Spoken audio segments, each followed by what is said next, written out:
Salut tout le monde, ici Roch Cholette et bienvenue au podcast Les vraies affaires zéro bullshit. Merci d'être là. N'oubliez pas, abonnez-vous, ça ferait mon affaire. Partagez, ça ferait mon affaire. Puis ce qui pourrait faire votre affaire, c'est de gagner 100 $ par semaine. Simplement quelques critères. Abonnez-vous à la chaîne, partagez une vidéo, c'est fait. Vous pourriez gagner 100 pièces cash. Puis vous pourriez aussi bénéficier de rabais si vous achetez en ligne grâce à un lien qu'on vous met dans la description de la vidéo. Aujourd'hui, je veux vous parler rapidement, pas trop long là, de la réaction du maire de Gatineau, Maxime Pedneau-Jobin, suite à la décision de garder l'Outaouais en zone rouge. Il a réagi hier en trois choses, en 3 temps. Il était très frustré, très frustré. Après ça, il comprenait, je comprends. Puis après ça, il a blâmé. Ah, ça, il est bon pour ça, pour blâmer. Donc, on va y aller tranquillement, je vais vous expliquer ça. Puis je vais vous parler de son incapacité de travailler en équipe. Parce que tout cela, là, le dénominateur commun, c'est qu'il pense à une seule personne, lui-même. Me, myself and I. Je vous explique pourquoi. OK. Alors, il dit, je suis frustré que l'Outaouais passe pas en zone orange, on a des chiffres pour ça, puis bon, etc., etc.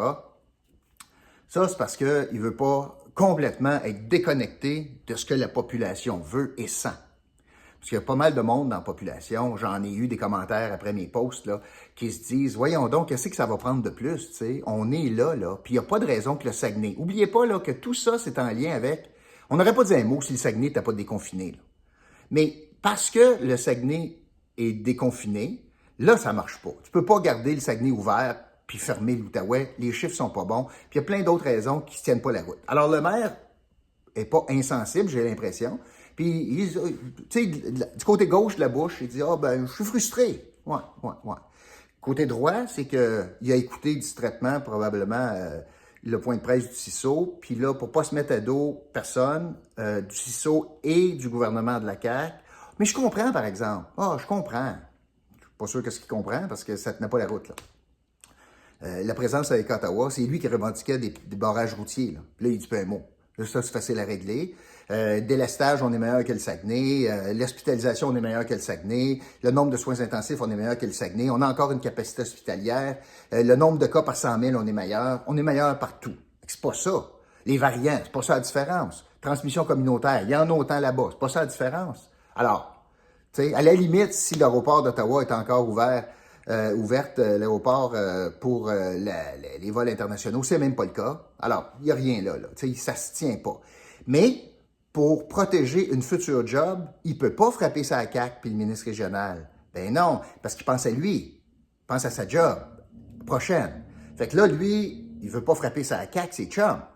Fait que là, il dit, mais je comprends. Fait que d'un côté, je suis frustré, je vais essayer de vous endormir, là, ma gang de moutons, là, je vais vous endormir en vous disant que je suis frustré. Puis en même temps, hey, la CAQ, je vous blâme pas, là. Puis en rajouter une couche, 3e élément, il blâme, c'est la faute des libéraux. Ben oui, c'est la faute ça fait 2 ans qu'ils sont plus là, c'est la faute des libéraux, ils ont rien fait de bon, son beau côté péquiste ressort ici, là. Et surtout que, quand j'écoute ça, OK, mais si c'est la faute des libéraux, ça fait 2 ans qu'ils ne changent plus rien, les libéraux, là. Ben, pourquoi dans 2 semaines, d'abord, on pourrait revenir en zone orange? Si toute la situation actuelle est faite à cause des libéraux, ben, dans 2 semaines, ça va être encore la faute des libéraux. Comment ça se fait qu'on changerait en orange dans 2 semaines ou dans un mois? Ben, ça tient pas à route, là. Ils peuvent bien prendre toutes les... Puis Dieu sait que je suis très sévère envers les libéraux, puis je trouve qu'ils sont pas bons présentement dans l'opposition. Je trouve ça épouvantable. Mais de là à blâmer l'ancienne administration pour tous les problèmes d'aujourd'hui, il y a un bout, là, tu sais. Il y a vraiment un grand bout.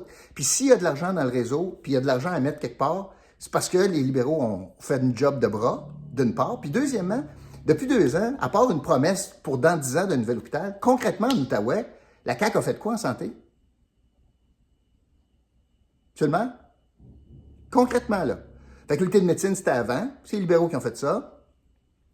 Oh, qu'est-ce qu'on a, là? À part d'une promesse retardé, puis là, c'est un nouvel hôpital, s'il n'y a même pas l'engagement dans 10 ans, qu'est-ce qu'il y a de nouveau? Combien d'argent de plus? C'est-tu particulier, c'est les libéraux? Qu'est-ce qu'il y a de plus? Qu'est-ce qu'il y a de plus en Outaouais en santé avec la CAQ? Vous blâmez, là, les libéraux. OK, pas de problème, mais ça se tient pas. Alors, dans le fond, pourquoi il fait ça?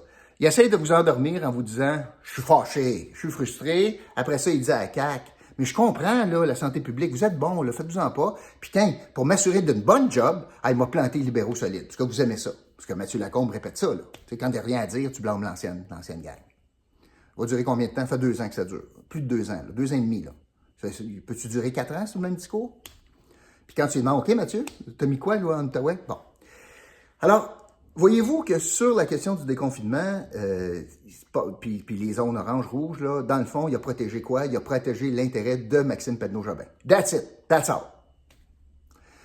Et pourquoi je vous parle de ça en lien avec la question de joueur d'équipe? Ben, c'est parce que plus qu'on avance, plus qu'on constate comment il n'est pas capable de travailler pour quelqu'un ou avec quelqu'un autre que lui. Je vous donne des exemples.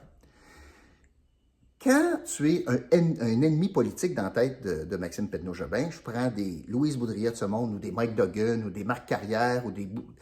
Peu importe. Moi, bien que je ne suis pas dans l'arène, tu es un ennemi. Lui, il n'y a pas d'adversaire. Il y a des ennemis. Je ne peux pas dire qu'il est très tendre, puis c'est des attaques personnelles. Là, tu sais. Après ça, il y a les partenaires. Puis si tu ne penses pas comme lui, comme partenaire, ben, il te traite de tous les noms, cabochon. Je ne peux pas dire que c'est un gros travail de collaboration, cabochon à Steve McKinnon. Il est quand même élu, là, puis il faut que tu travailles avec. Ah, mais parce que tu ne dis pas pareil, tu t'es insulté. Ça, c'est le travail de collaboration avec des élus. Si tu dis comme lui, puis tu le flattes dans le bon sens, il est bien fin. Mais dis pas contre lui, par exemple. Dis pas l'inverse de lui, parce que là, ça ne marche pas. Fait que ça, c'est pour ses collaborateurs, ben, les partenaires, imagine. Finalement, il a sa propre gang, Action Gatineau. Puis c'est là que ça devient intéressant. Tu devrais dire, ben, il a décidé de former une équipe, un parti politique. On ne peut pas croire qu'il est pas capable de jouer en équipe. Ben non. Imaginez ça, vous autres. Action Gatineau, là, le vent dans les voiles, dans le sens que, tu sais, tout allait bien, il y avait des candidats qui s'en venaient, puis lui, il se représente. Il a été confirmé dans ce rôle-là en octobre. Oh, coup de théâtre, il change d'idée, puis il dit « je m'en vais ». Puis il n'y a rien qui est arrivé. Là. Dans ses explications, il n'a pas dit « ma femme est tombée malade », tant mieux. Mais il n'a pas dit quelque chose est arrivé. Non, non, j'ai fait le tour. Mais il avait fait le tour en octobre, là. Il n'y a rien qui a changé en octobre quand il a été investi à l'unanimité par les membres, puis quand il a annoncé qu'il s'en allait, là, il n'y a rien dans son discours d'éléments de changer, là. Fait qu'il a abandonné, il a laissé tomber son parti. C'est un joueur d'équipe. Il a laissé tomber son parti à moins d'1 an de l'élection, puis là, ça force une course à la chefferie. Pas pire, ça. Et là, il laisse tomber son parti, et ensuite, parmi les premières affaires qu'il fait, il décide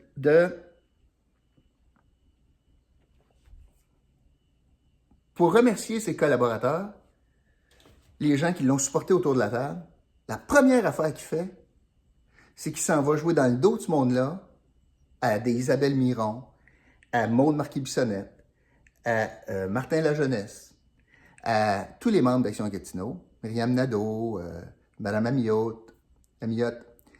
Il sort du parti, puis il s'en va parler à Frédéric Poulain, le directeur général du Cégep. Il dit « Hey, tu devrais peut-être te présenter. Hey, t'es chef d'un parti, t'es minoritaire, t'as été capable de gouverner la ville parce que t'as eu l'appui massif de tout ce monde-là autour de la table. Puis comme remerciement, premièrement, tu chies dans les mains du parti, après avoir été confirmé. Puis la première affaire que tu fais, au lieu de parler à ton monde, ben, tu pars puis tu t'en vas parler à Frédéric Poulain, quelqu'un qui est pas élu, je ne sais pas s'il est membre peut-être, mais tu t'en vas à l'extérieur de ton caucus pour dire « Hey, tu devrais te présenter ». Puis ce matin, on apprend, pas une grande surprise, que Maude Marquis-Bissonnette a des aspirations, peut-être qu'elle voudrait. Imaginez si vous êtes Maude Marquis-Bissonnette, vous, là. Imaginez ça 2 minutes, là. Elle ne le dira jamais, là. Comptez pas sur ça, là. Mais je vais vous dire. Pour penser à elle, là, qui est allée au BAT, qui n'était pas connue, qui a gagné, on se rappellera comment, là, avec l'histoire de Radio-Canada puis Patrick Doyon. Et d'une femme intelligente, elle se présente bien, puis elle a des aspirations. Puis le maire s'en va lui-même parler au directeur du Cégep. Comment tu penses que tu te sens, toi, quand tu t'appelles Maude Marquis-Bissonnette, puis tu es allé au bâton, puis tu l'as défendu, puis tu l'encenses, puis tu le trouves donc bon? Comment tu dois te sentir par ton chef qui te fait ça? Bien, c'est ça, Maxime Pedneau-Jobin. Il y a un seul parti qui compte pour lui, puis c'est lui. Salut, à la prochaine.